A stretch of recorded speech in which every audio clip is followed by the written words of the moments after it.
What's up, Profitable Stylist? Here we go. Bernard is back this week. We are going to have some fun. We have an interesting conversation with technical difficulties first thing in the morning. I was testing my microphone. Yeah, there you go. I feel like Joe Rogan with the mic on the stand, it's like all the professionals. It's very fancy. Some of them have it like right up in their face and some, yeah. I don't love it. I'd rather a mic that's just out of my face. This thing is a little like, excuse me, what are you doing right here? I've been testing out a different stand that sits on the desk. So okay. So what's our title today? What are we supposed to talk about? I don't know. This is an interesting one, right? All right. So we are in the cosmetology industry, also commonly referred to as hairdressers, hairstylists, barbers, cutters, right? Colorists, hair extensionists. We go by a variety of different names, but we basically are in the block of cosmetology. That is the official name of our career. Right. Well, there's a unless you're on the barber side, then barber's the official name. Barbers, yeah, barbers, cosmetologists, and estheticians. Right. Those are the three in cosmetology. There's a 70% drop rate in our industry. Within 5 years, people starting off as a cosmetologist or a barber, within 5 years, 70% of them are no longer in the industry anymore. They can't cut it. Well, let's go back. Let's go back a little bit further. I mean, first, so I think the title, I don't know what the title is. The title is, what do you do? What are your career choices if you can't make it as a hairdresser? Right. Well, what if you can't make it through school? So, I mean, we already know. Worse drop rate. I'm saying. We know, right. We know half the people don't make it out of school, so they do something else. And then within that first year of getting out of school, there's a high percentage that don't even get their first job even after they graduate. And then you do it for a year, maybe, but you thought you were going to go right into that salon and you were going to just start making money. And I think you guys talked a little bit about that last week with experience. And you don't make the money you thought you were going to make, and you don't make it soon enough because it doesn't just get handed to you like you thought. So you go back to school or you get a different job. And it's funny that you're in Chicago and I'm way down in Louisiana, and we have some of the same experiences because it's very common in the hairdresser world. You just kind of jokingly said, why do they all become nurses I was like, that's funny you say that, because the first job I had within that first year, I was working next to Tanya, who was a very successful hairdresser, but she thought she'd do better by becoming a nurse, and whether she did or didn't, I don't even know, because we both went on to other jobs and things. I see her years later. She's a nurse. She's doing okay, but who knows? I don't think I'd have made more money than I'm making now by becoming a nurse, because I went past nurse's income. But it is so funny that you mentioned the nurse thing, and I was thinking, right, so many quit to be a nurse, but they quit to do a lot of other things too. But no, they do, but that was just we were having a conversation about something completely different. I had a squirrel moment,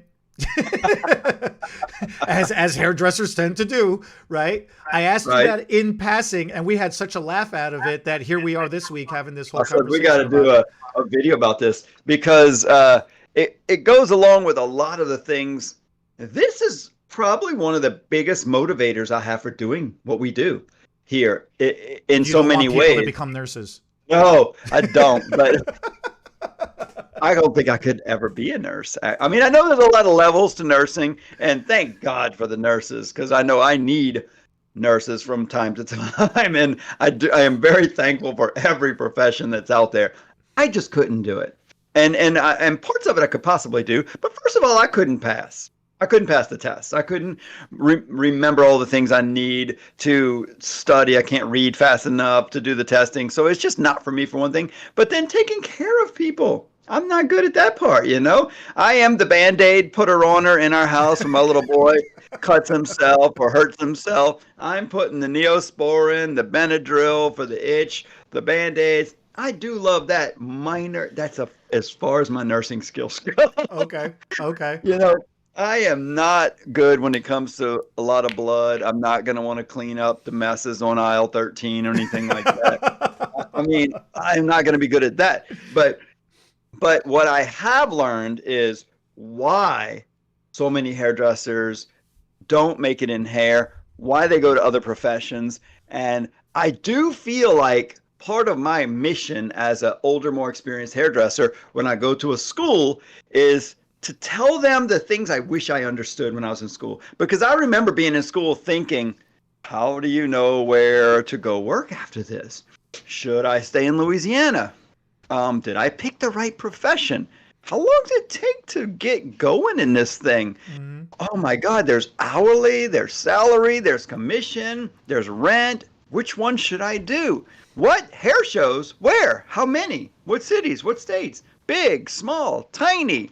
Shouldn't even go to that one. Specialty services. What? I don't have to do nails. I don't have to do pedicures. I could do nails or pedicures. I could just do facials with a cosmetology license, or I could just cut hair. I'm never going to do an updo. You know, there's all these things that are going through my mind and I'm sure there was much more way back then, but I thought if I could help hairdressers organize, oh, I hit the microphone now. If I could help them organize some of this stuff, I'd love to do it. So this platform allows me to do that. I love sharing this because I know some people are so confused.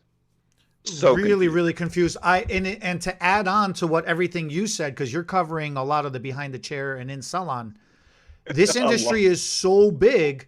You can also become an editor for a magazine publication. You could do movies. You could do shows, stage. You could develop products. You could become a chemist and develop products, shampoos, conditioners, platform artists, hair extensions. Right. You can make wefts and stuff. You know, like there's so many other things outside of behind the chair itself. You know, event coordinators, organizers. You can actually develop like in September. I am creating my own private hair show.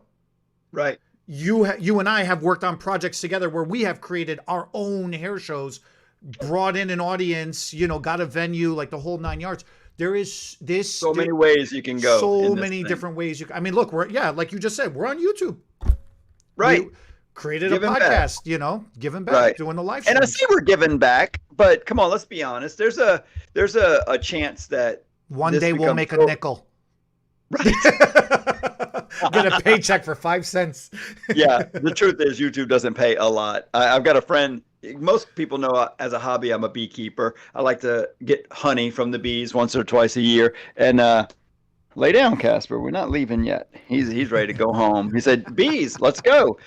So I watch a lot of beekeeper channels where people take bees out of homes or how they manage their beehives. And so a couple of my friends that have the 100,000 followers, as a goal, I was like, if I ever get to that, how much are you making? Do you mind saying? He goes, it ain't much. You know, they're pumping out multiple videos a week, long videos, lots of people watching, lots of comments, hundreds of comments, and they're making 15, 20,000 a year. It's not terrible, but that's their full-time job.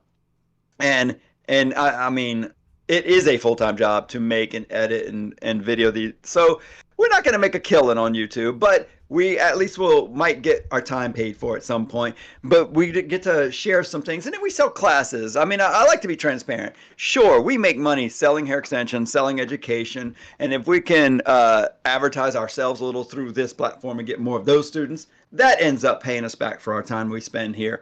But the truth is, I like sharing here. I like when people comment and say, that really helped me. It's fun. I couldn't do this as a full-time job because I have bills also, but I do like, I guess I'm a teacher at heart and I like clarifying some things. And so I just got asked to write. So being a streamer is not your career choice if you don't make it as a hairdresser. No. That's going to be X'd off your list. I might sell honey. I might sell. I sell a little bit of honey now, but it's not making me a killing. It's more like I have more than I need to use, so we sell some. And I do it with my little boy. He likes doing the honey. But I got asked to write an article lately. I said something kind of sarcastically, and I got asked to write an article about it, and it kind of ties into what we're doing here, I think. But you correct me if I'm wrong. Mm-hmm. So I was telling Janine, remember the American Hair Loss Council lady? She was saying, hey, I got a girl who wants to make she's her husband does a lot of hair replacement, and she's watching him and she's doing a little bit, and she has an idea for a hair system that will really sell, that she thinks will work a lot better. I said, Janine, do you hear the words that you're saying there? She said, what do you mean? She's not a hairdresser. So Janine's not. So Janine says, what do you mean? I said, when you say her husband does a lot of hair replacement, she does not. She's not doing much. She's a hairdresser. She's not doing much. So she thinks she knows. That's what I hear. She thinks she has an idea of a design that is really going to work well on people, that's going to sell. I said, so you're telling me this girl that has no experience, that's barely doing any hair replacement, thinks she's got this idea? I said, I don't even want to talk to her. And she goes, that's what I thought you'd say. I said, no, really, because she's just guessing. She's guessing. She thinks if there's something that matches what she thinks people would like, it would sell better. It would just sell for her. That's just busy work. She just thinks she has an idea that's going to sell. Instead, why doesn't she? And the funny thing, Janine, is I did the same thing in the early days. I remember barely getting into it and thinking, oh, if it was a little different, I could do way better with this. So I am part of the same trap. I'm thinking if the product was different, it would sell itself. You learn through the years, it's not the product. It's the marketing, the selling, the belief. I said, if she would just, the problem is she doesn't even know what actually exists out there. I know that because she's kind of new at it. If she knew all the things that existed, what she's wanting to design is probably already out there, first of all. But instead, why don't she just take what already exists, market it and sell it and make money instead of wasting her time trying to recreate this wheel? You know, let's recreate the thing and then it'll work better. No, it doesn't. So that's the trap that I think we all get into to some degree in our lives. But that's why so many hairdressers end up becoming something different, because they don't look at our field and say, this is what I need to do to make it. But instead they say, maybe if I did this. I mean, I sat there in the salon reading the book thinking, I think I picked the wrong career. They're not just walking in, just asking, why aren't they coming in and saying, I want Bernard to cut my hair? Why aren't they doing that? You Look, know, so I didn't know how to start it either. I will become a professional poker, gin, and what other card games can you play? Because that's all we did in the beginning, sitting there playing cards. Is that what y'all did? Played cards. Played cards, or I could be a professional cleaner, man. We swept, mopped, and sanitized. We were so bored out of our minds. In the beginning. So I could be a professional cleaner or a card player. So then, I love that you say that. So then maybe once in a day or once in a week in the very beginning, that client walks in and we're, thank God they walk in just lost. I think I need a haircut. Do you do that? Yes, I've been waiting days for you. Days, maybe hours, maybe weeks. You can't act that excited. Like, I have no client. You're like an excited dog trying to jump on top of somebody to sniff them, you know, when you first meet somebody. Let me look at my book and see if we have time for you today. Right. Empty. Believe I can fit you in right now. You're a lucky day. And so now, this is what I say to the hairdresser. With everything else we just said, you know that you have nothing to do for the next few hours or days. And so this is when the hairdressers screw up even more. In retrospect, and I did it too, and that's why I know. So I'm watching my new hairdressers now. They get started. They're just so thankful to have anybody, let me do your hair. And all they can focus on is doing the hair. So much so, they forget about the relationship. So they don't even talk to the client. They're just staring at the hair, hoping it comes out like they're imagining, hoping they don't do something wrong, focusing so much on the hair, there's no relationship, there's no next appointment, there's no retail sold, there's no future. And then that client leaves and they're like, oh, my hair looks good, but that was a weirdo, you know?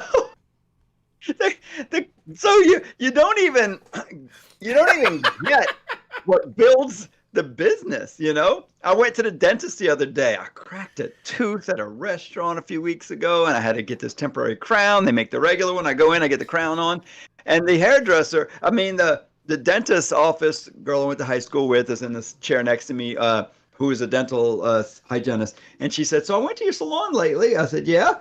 She goes, "I'm probably not going to come back." I said, "I'm thinking, what happened?" She goes, "I mean, the hair was okay, but I had this other hairdresser for like 8 years, and it just seems like nobody can do what she did, and that's what I'm looking for. And I went to your girl 2 or 3 times, and I just wasn't feeling it. No, she was very nice. I just wasn't feeling it." And I'm like, what did go wrong? I wanted to quiz her a little bit more, but I got my right. mouth wide open. She's talking to me, and every once in a while they give me a break so I can say a few words. And I'm thinking, she said the hair was okay, but I know it would if she scheduled an appointment before she left, if she built a relationship with her, all the things that forced the business side to happen, The she'd have kept that client. experience, the Yeah, experience, the overall experience. the This is something overall. that I teach all the time. It's not It's hard to about, teach, though. It's a hard thing to teach, it but it's is good that you are teaching because, it. and you know this too, you could do a crap haircut and hair color, but if the person had a great time, they're Coming going to back, come back, right? right? And they can deal with that up to a certain point where Exactly. they can't anymore.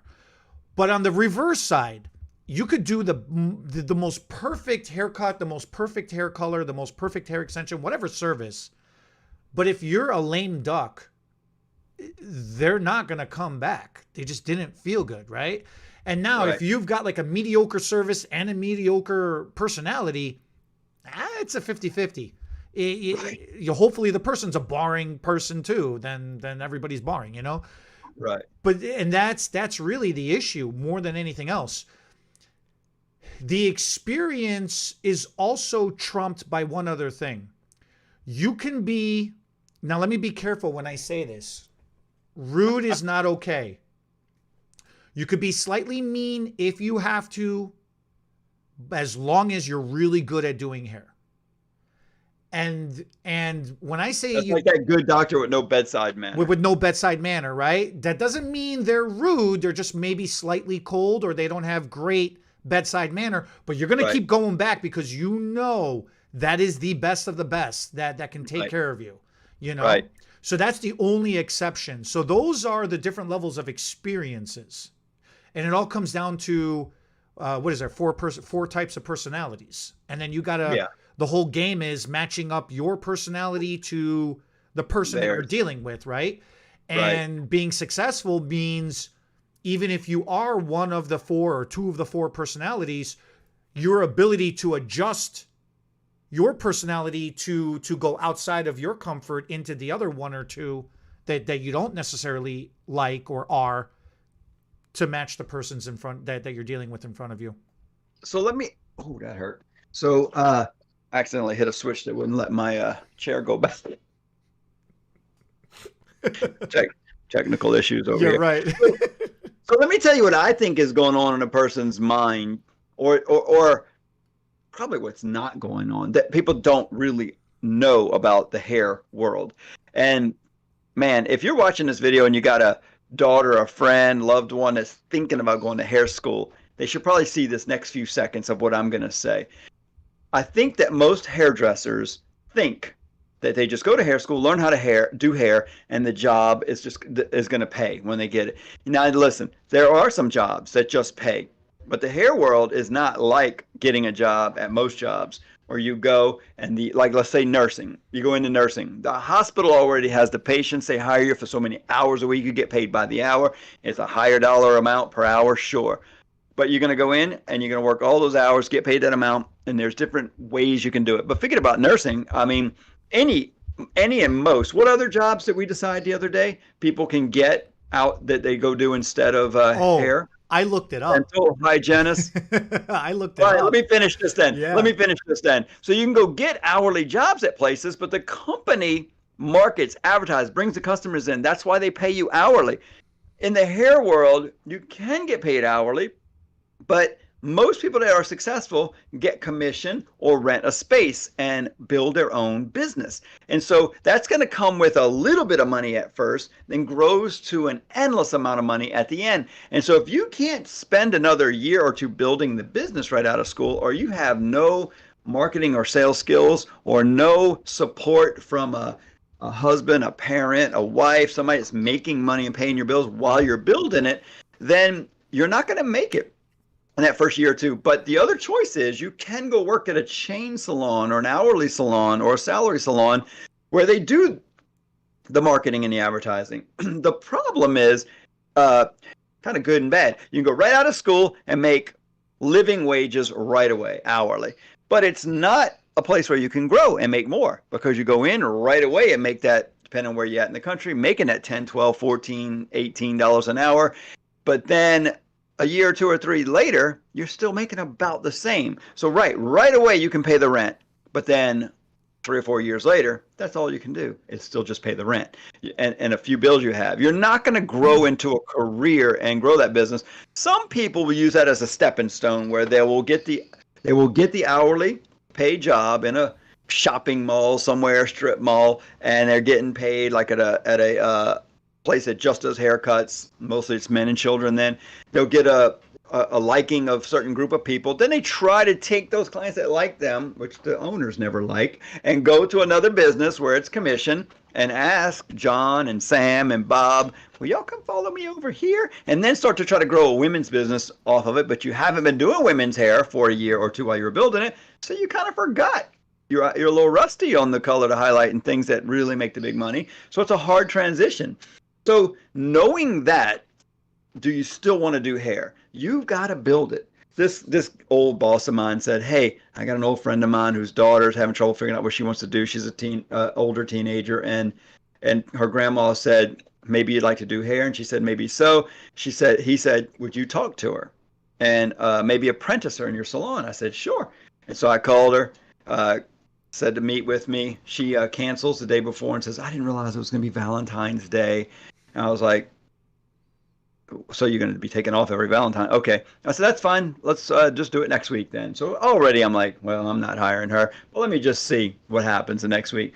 As a favor to my old boss, I'm going to have her come in. Next week she comes in. She sits in the corner during our salon meeting.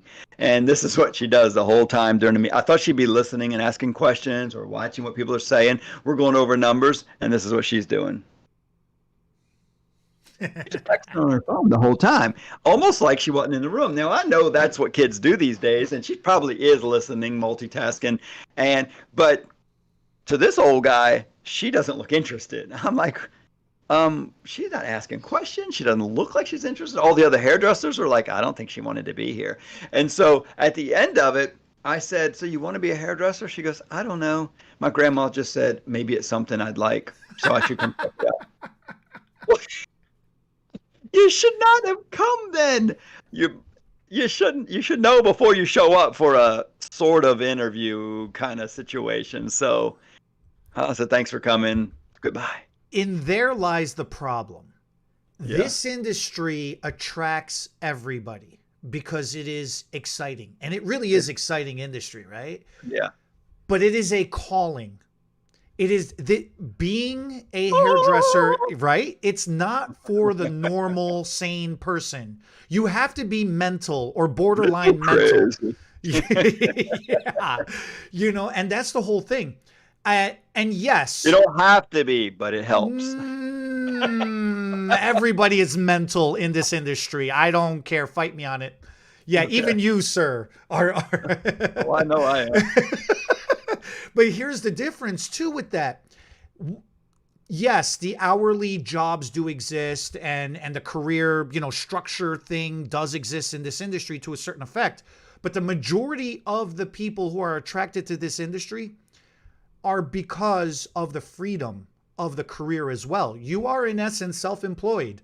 You are attracted to the fact that I can walk in today and make absolutely $0, or I can walk in today and make $1,000 today. And it's that volatility, it's that gamble, however you want to refer to it as, that I say the hustle. You know, if you are willing to hustle, if whatever you're going to put in, you're going to get rewarded back out. And it, because of the creativity of this industry as well too, it's not a 9 to 5 job. Like, I was doing a client's hair last night and he was telling me his son just got a job, and it's a great job, but they're only allowed to wear blue or gray colored suits. And they have to wear a tie. They have to be clean shaven. Their hair length can only be so much. Like, there was all of these very extremely structured way of how they have to present themselves, right? Right. Hey, good for you, man. Go for it. There is no way in this God's green earth I can thrive in that kind of environment. It's Right. not for me. I'm too I'm too mental for that. You know? So it's being attracted to this industry. Yeah, the excitement draws a lot of people in, but the only people that can really Good point. survive are the people who are a certain criteria. And there is a balance between creativity. You have to be, so like your son Brennan, for example, would you agree that he's creative? Yeah. Would you agree that he's got problems? Had problems. He's like a little mental, right? He's a little off You or a little watched slow. these videos. No, he just hopped on and started making a comment, so I'm trying to catch him up with what we're talking Oh, okay. about. Shout out to Brennan, right? So that's the whole thing. He's all he's gotten more tattoos and stuff, you know. He's more of a free spirit. He's very easygoing. These are traits that I admire about him because I can relate to those kind of things because I have those kind of personality traits myself as well too. But then he's fun to hang out with because he's mental and has those traits. I think the important part is being fun to hang out with. They had a hairdresser he's still a few doors down on the same road as ours. And he does always at least 3 clients at the same time, sometimes 5 and 6. He's got, when I went to him before I opened my salon years ago, and I went in to get a haircut, and he was doing so he had me, he was doing another lady's haircut. He was doing 2 different foils at the same time and a lady's color.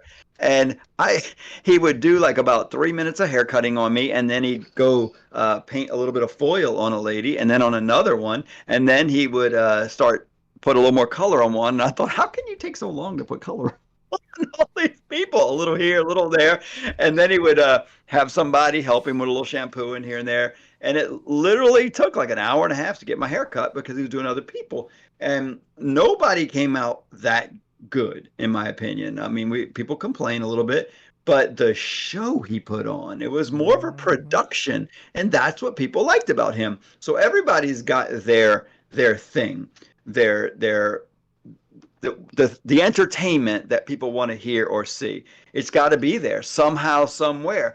I mean, one of the weirdest things I ever did just for fun, it's not the weirdest, but I was thinking of something when you said something earlier. It made me think about this for some reason. When you said mental or crazy or weird, I thought, yeah, one was I took a whole week just for the heck of it. I wanted to sell more hair extensions. And so I decided that no matter what question anybody asked me, the answer was hair extensions. No matter what. I even mean the staff. They're like, can I take off a day next week or next month? I was like, do you want hair extensions? And they're like, what? I said, did you need hair extensions for that day off?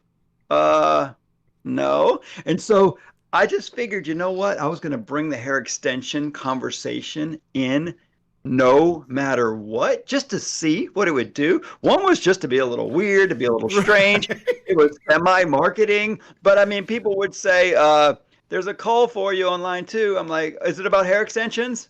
I don't right. Everybody's like, what is with Bernard this week and hair extensions? Everything was hair extensions. Everything. I just thought I'd just make hair extensions the topic of every single question, story, conversation. I mean, and it worked. I do a lot of hair extensions, but it was just like almost to the point where people are like, I think he's got a problem, you know? You're right. Which is fine. Yeah, I got a problem. I want to do more hair extensions, you know? So, I mean, even if they were like, what do you think about her color? I think she needs hair extensions. You're right. Everything. No matter what the question was, hair extensions was the answer. And many, maybe not many, some of the times it was the answer. It was the true answer. It And usually does solve all problems. it solves a lot of problems. It actually does solve a lot of problems. Hair That's the extensions awesome part of it. and save the world. Peace, world peace. Yeah. Yeah, the next Miss Universe contest, when they say world peace, they should just say it with hair extensions. I think of hippies when I think of world peace, and they've got long hair. So if you want to be an instant hippie, you got to get hair extensions. So I think that hair extensions does start world peace. Everybody gets long hair and they're instantly more peaceful. It's true, because you feel better, you look better, you're happy. Right. It's happy. So we probably should get back on topic. That does come into it too. You had a list. What do hairdressers do if they quit? This is insane. I didn't know there was a list either. I'm curious. What do hairdressers become if they quit? I nerd out. Hair? You know I nerd out, and my curiosity gets the best of me. Is nursing number one? Nursing is actually. Okay. Actually, it is. That's funny. It's so crazy. I wonder why that is. You think they get it? No, because of the service, the caring. I discovered it. Our career is called cosmetology. And then, we're hairdressers within cosmetology, because then there's aesthetics and massage, all of that is in that category, right? But the career block that we belong to is called human services. And within that career block of human services, it's subdivided into other careers, which is cosmetology being one of them. Where is this? Personal care, which includes nursing, right? Right. You've got counseling and mental health services, which is also like therapists, which a lot of people tell us their problems. Right. Psychologists, rehabs, things like that. There's family and community services like social workers, healthcare specialists, religious services, social services as well too. Then there's personal care services, which we belong to. There's also funeral homes, crematories. There is manicure, pedicure, morticians, personal care aides. And then this I thought was kind of interesting. I don't know what a residential advisor is, but there's also tailors and dressmakers. In the movie industry. And I thought that was pretty cool. In the movie industry, I found it funny when they said they called the person who puts together the outfits and the clothes, they call them the stylist. Yeah. So that always confused me. They're like, we need a stylist. They don't mean, they want somebody to style the person from head to toe. I don't know if it includes hair or not, but I don't even know do you know what they call the person that does hair? I don't even know what that's called, because it's not a stylist. The comber, the person who combs hair. Hair and makeup. I don't even know. Maybe they call it hair. But I was wondering if maybe when we go to school and we learn all about the blood flow, we got to learn a lot more biology. And so it's biology, electricity, sanitation, aesthetics, massage, barbering, and hair. So give me the list. What are the things that hairdressers become? Was that all the stuff you were mentioning? Yeah, all the stuff I was mentioning. All of that stuff. Because we're in that field, those are the things. Okay. I didn't know if that was just part of the sector, and then you were going to say, okay, so those are all the things. And then I just got reminded by RJ. So hairdresser is what our official thing is.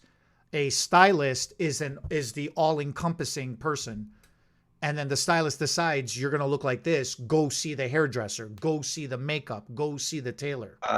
Okay. That's good to know. Yeah. Yeah. I just thought it was interesting. For a while, I thought the stylist was the one doing the hair, and then I found out they were doing the clothing. And so it's interesting. Different arenas have different words for what's going on. So it all comes down to the and this is why I say it's more of a calling, because these other career paths are a calling. You have to have a certain type of personality and a certain level of not sympathy. How's it? Empathy. Empathy. Yeah, Yeah. you got to have a certain level of empathy, and you got to have a certain dynamic, a certain level of You have to mental care. You have to care about people, right? to be able to be a And counselor, or to be able to deal with dead people, or to be able to deal with crafting stuff. well, It's I think there's I love to divide things. Like there's this and then there's that. And I feel like in most job situations, you have to decide a few things. Are you going to work? Are you okay working outside or inside? Air conditioning or heat? Are you okay oh working yeah. at a desk? Do you want to be sitting all day or standing all day? There's some big divides. And I think our field is like, do you want to talk to people or not? Now, most jobs you have to communicate with people, but there are quite a few jobs out there where you don't have to smile. You don't have to have a relationship. You don't have to care. You can be on an assembly line just moving things all day. You can be a mechanic in the back working on the cars, but the service tech has to be able to deal with people. Tell me what's wrong with your car. What does it sound like? Oh, can you do that sound again? That sounds so interesting. It's going blah, blah, blah, blah, blah, blah. Waka And waka then waka waka.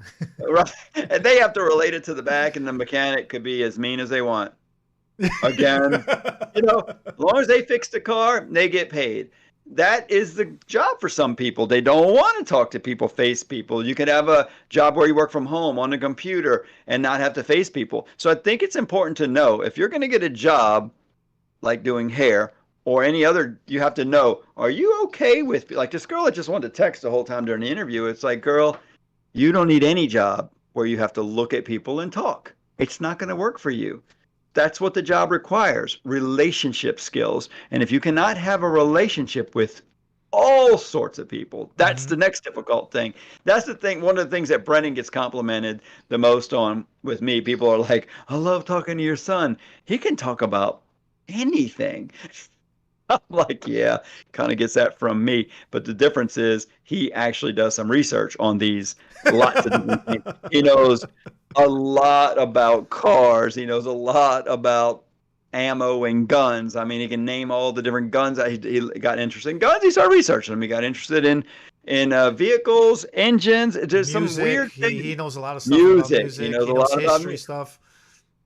So there's right. And then from there, if somebody mentions something that he's interested in, he'll go look it up because he's interested and he'll start researching it. So he genuinely is interested in what people are interested in. And then when he talks to them, it seems like he cares.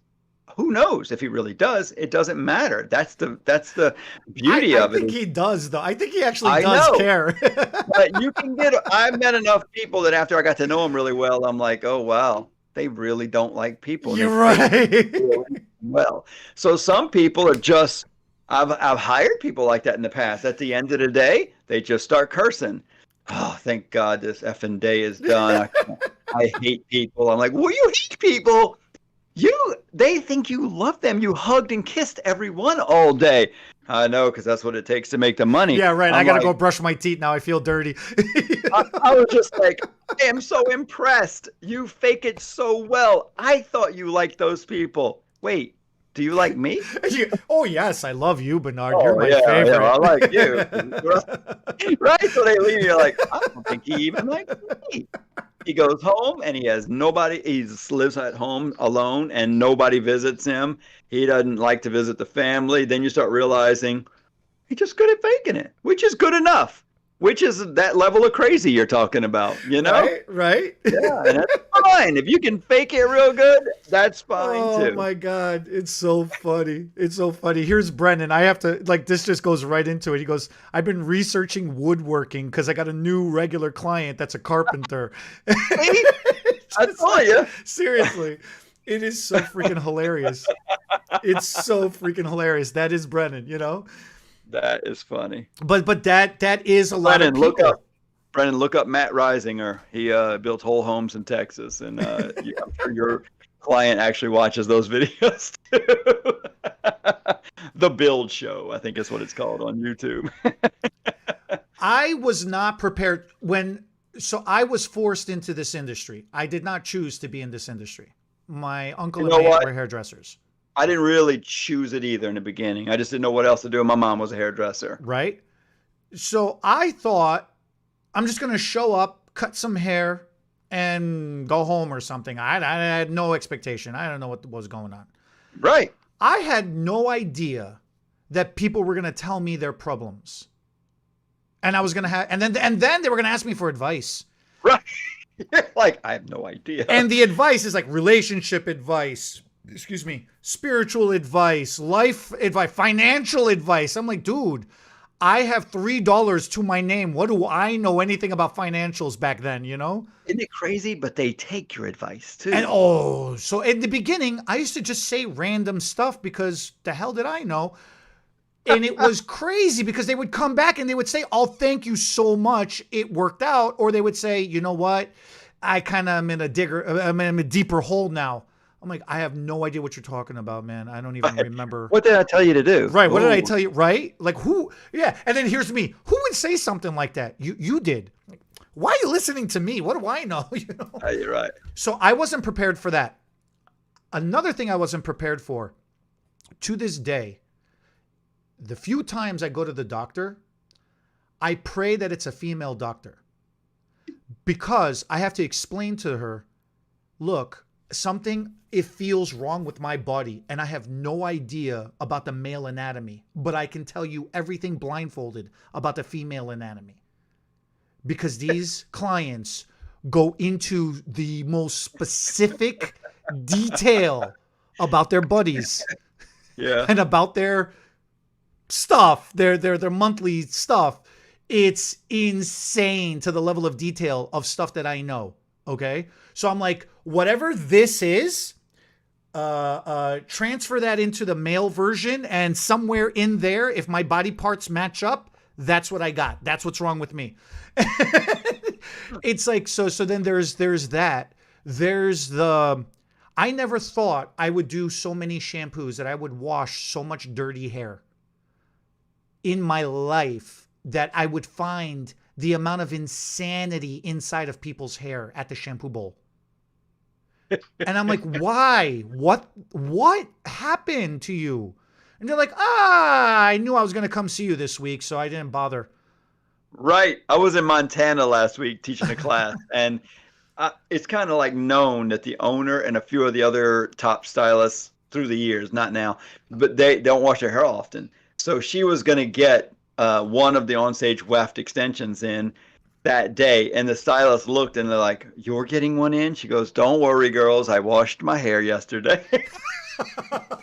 It was like known that they just feel like the dirtier the hair, the more they can style it up and it stays better, and they just don't shampoo it. And I can never say I saw or smelled it, but I could tell that it looked like hair with a lot of product. I didn't realize it was like weeks of buildup of product. But right, it's crazy. The joke was, when we first started, the joke amongst us new, the newbies, assistants, was like, "Oh, anybody get any milk shampoos today?" I go, "What's a milk shampoo?" They go, "Oh, you haven't had one yet. You're gonna know." And it's basically, if your hair is that dirty, when you're rinsing it and the bowl is turning white, clear water is turning white because you got that much buildups in your hair, and it is thick. It's not going down the drain because it's like pouring a gallon of milk down the bowl. Like, that's bad, people. Okay, wash your hair every wash your hair every 48 hours. Okay, yeah, true. At least every wash 3 your hair days. every 2 days, 3 days, man. But holy it's up to them. cow! Anyways, it is. In school, I didn't know I was going to learn electricity and math. What are you talking about this electricity? What do you mean? I don't think I learned electricity, did I? Yeah, you did. Oh, yeah. You had to know the voltage, the wattage, so you know if you plug in your blow dryer, you don't pop the fuse. You needed to know, you needed to know Fahrenheit and Celsius. So when you're turning on, well, not the curling iron because it only goes to 10, but like if you use a flat iron, what temperature to use. If you were doing some irons have a temperature gauge too. Curling irons, there is no point, because I've never seen a hairdresser in my entire 30-year career use the temperature gauge on a curling iron. It just goes all the way up. All the way. Right, and then you just start tapping it to make sure it's not burning your face off, you know? I agree. That's a But hairdresser. That's an inside joke amongst I don't hairdressers. think we learned anything about those two things you're talking about. Yeah, because then you have to learn aesthetics, and if you were doing the zaps or whatever, you can't Well, electrocute there's somebody. another problem with the industry. It could I be know a. you went to Mickey Mouse school. I don't know what school you went to, but That's what I'm talking. My school was not terrible, but it probably wasn't one of the best ones, and that's exactly right. First of all, it's every state is different. Every state is regulated differently for hair true, school. true. Like we don't have continuing education hours in Louisiana. Many states don't require any continuing education. Oh, okay, okay. So that should give you a little clue of how good the education is to start with. Give us money, we'll give you a license. I mean, you got to be in school for the 1,500 hours, and some schools teach you really well, some don't, some are in the middle. But I've traveled the country and been at a lot of schools, and they range. Boy, do they range from terrible to really good. And some schools don't do any of the aesthetics, manicure, pedicure things. Oh man, I think we're having an earthquake over here. I, I Yeah, it's called Bernard Ori. I'm trying to change my position. I can't sit still this long. I'm putting my legs up on the little stool, holding them right. Yeah. So let's get this closer. There you So go. it really depends what school you go to, what state you're in. I mean, I don't think the continuing education matters so much. It's more Hmm. about like how good does that school teach you to Did you start learn with. sanitation? No, now I I'm don't. curious. No, now I'm curious. Did you learn? So, okay, there was sanitation. We had to learn a lot of We did. diseases, names of diseases in Right. nails and hair and skin. Yeah. Yes, Okay. and so that's why I brought up the biology because Biology, yeah. I was surprised, and we might be scaring some people off now if they watch this before they go to hair school. I was surprised at how much of the anatomy and blood and bones and Yeah. nervous system we had to know. And I was like, I don't care about anything inside the body. Everything I'm doing is on the outside. Why in the world do I need to know about anything about blood flow?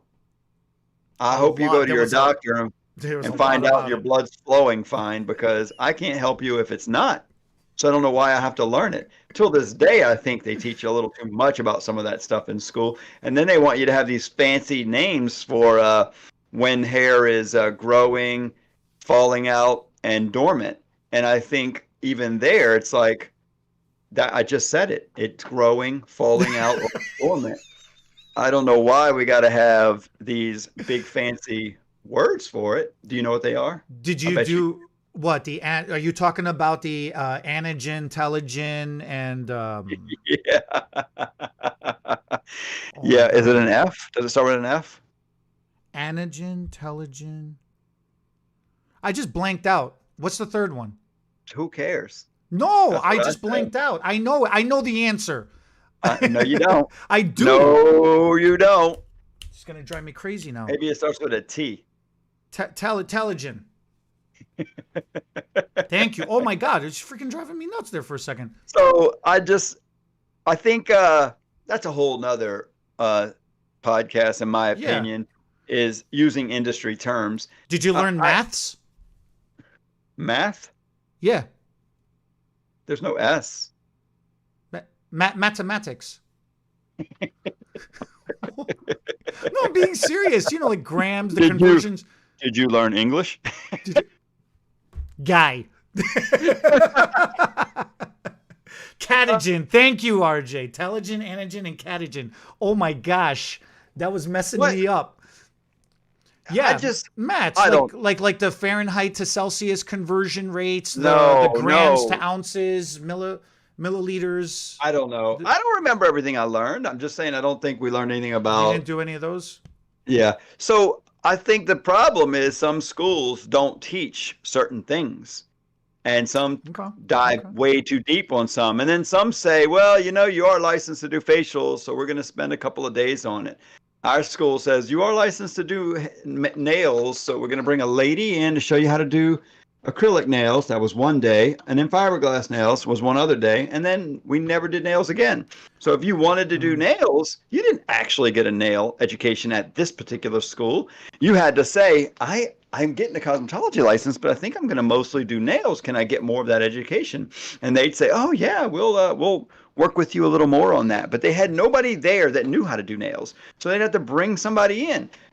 Most of the hairdressers said, I don't want to touch anybody's feet, and they're like, well, you have to do at least 2 pedicures to graduate. So they would do there too. So in a year and a half, you do 2 pedicures to graduate. Well, you don't really know how to do pedicures. Yeah, So you go yeah. get a job somewhere and they're like, well, we need somebody that just does pedicures. You know how? Oh, yeah, I'm licensed to do it. Are you? You did 2 in a year and a half. I don't think that's really qualified. So it's a little scary, people getting out of school, what they're actually qualified in. And that's why last week's podcast was important. It's like, you know what? It's hard to blame owners for saying, I don't want to hire you unless you have experience, because getting right out of school, I have no idea what you know. You really got to put them through some kind of boot camp training, work under another stylist. Let's see what you actually can do. Oh, you just remind me something. What? This was something in our generations, at least. I don't know, nowadays things are different. How many mentors did you, or was it a common place for you to apprentice under a mentor after school? And or how many times were you told you are never going to make it in this industry? Just get out now. See, I was the opposite. I went to a place where they needed hairdressers and they said, there's your chair. Good luck. They didn't Oh, even say good go, luck. good luck. Go figure it out. Yeah, it was a J.C. Penney styling salon. So the J.C. Penney credit card was a big thing. It was right across from the where people would get there. It was way before Amazon, you know. So people would order stuff in their J.C. Penney catalog, and then they'd come pick it up at this counter across from us. So a lot of people were picking up their orders and turn around, they'd see the salon. And a lot of housewives had that Penny's credit card, so they could just walk in and get their hair done with the card, and they didn't have to have cash or pay up with a check. So it would come out later in the month. So they would get a little more than usual. So it was a good placement for the type of situation and timing of the day. So I had a lot of ladies walking in. Can I just get shampooed and styled? Sure. And they'd like, Bernard, can you do it? I'm gonna give it a shot. You know, I just got out of school. Sure, I can do it. Wasn't so good at first. To me, it was a continuation of school. I just screwed up a few more cuts and styles till I got good at it there, but there was an endless supply of them. I had no mentor. Nobody said I should work under a mentor. They had a girl in there that worked next to me that was a little more experienced, and they said, Melissa, can you show him the ropes? Sure. Her showing me the ropes was like, just do it. You'll be fine. And so I did it. And I spent about a year there, and I did mostly artificial nails because I was good at nails. But I just did a little bit of anything and everything they sent my way, and I did most of it bad. But it was really trial by fire. Then I went to the next job for the next 7 years, and again, I didn't work as an assistant for anybody. That'd be my biggest advice. Go work under somebody that you want to be like. Like, look at somebody's lifestyle, the income they're making. You're like, that's what I would like to be doing one day. Go help them. Go assist them. I'd say go do it for free. I bet y'all said that last week. I'm not even sure. But I would work. If I had to do it all over again and start over, I would look for a hairdresser making the money, living the lifestyle that I would want to be like, and I would go apply with them and say, I want to be your assistant. And when they said, I don't need an assistant, I'd say, I'll do it for half price. And if they say, I'll do it for less than half, and then if I still don't need, I'll do it for free. Can I please work here under you? I will sweep around you. I will do your shampoos for free. Heck, you went to school. That cost money. You had to give money to go to school. Now you get out and you're like, oh no, I'm not doing anything unless I get paid. I'm still willing. Free is a step forward. I'm not paying anybody to learn. Like, I had to pay the school to do a haircut and color and nails. Now, if I went to a salon and I did it free, it's a step in the right direction. I'll work for free for you. It doesn't cost me money. Even if you just said it, even if it was only a week or two or a month or 2 or 3, that's a very small price to pay to get a career that is worth it. And so for me, it took 2 or 3 years to get a clientele that could really support a family. I didn't know what I was doing in the beginning. If I worked under somebody else, it would have shortcut the career so much faster. I got you. Yeah, so that's my advice. It's a life. This is your life. Here's my advice. This Let's industry. We're almost an hour. close it on Oh wow. what Okay. your advice So is, this Mr. industry Psychiatrist. is a yeah, right.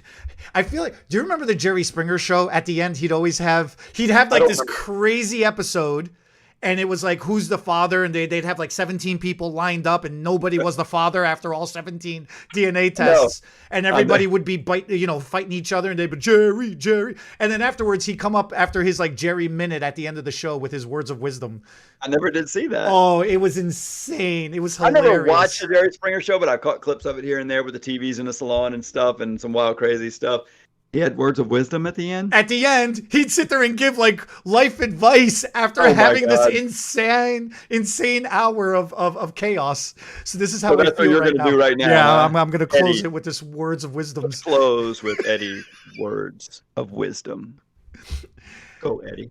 Your life is your career.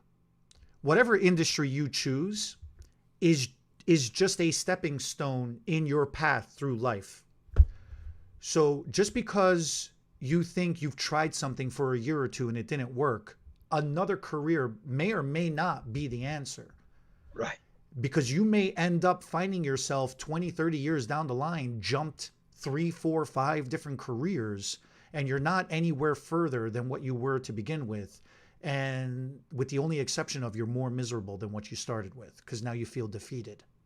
So my advice would be strong in yourself, have your trinity, your mental, your heart, and your spirit, and push forward. Okay? Everything is hard. If it was easy, everybody would be doing it. That's true. If something is worth it, you got to fight for it. You got to work hard towards it. And I tell you, and I promise you from personal experience and just from seeing it a million times over, once you earn what you were working towards, it tastes so good. It feels so good, and you really get to enjoy it. There's my minute. There's my moment. Yeah, I would sum it up the way my dad would tell me that same thing is, boy, you are the problem. Not the job. Exactly. It's not Get the job. to work. Now get to work. Be happy and be successful. That's how you're going to be happier. Just be happy. Going to another job's not going to make you happy. Right. Going to another wife's not going to make you happy. And it's like, be happy where you are. Do whatever you want, but be happy first. And I'm like, okay. And with that, let us know what you guys think. Have any advice for us? Have you heard any advice from somebody else? Let us know in the comment section. We will catch you all next week. Casper. All right, before we close it out, come on, Casper. Come here, show your face. Look at that face. He's looking at the wrong people. Catch y'all next week. Microphone? Can we get a woof out of him real quick or no? If Mariah comes in here, we would, because she's got her hair different today. Oh, he's not recognizing her? No, he's barking at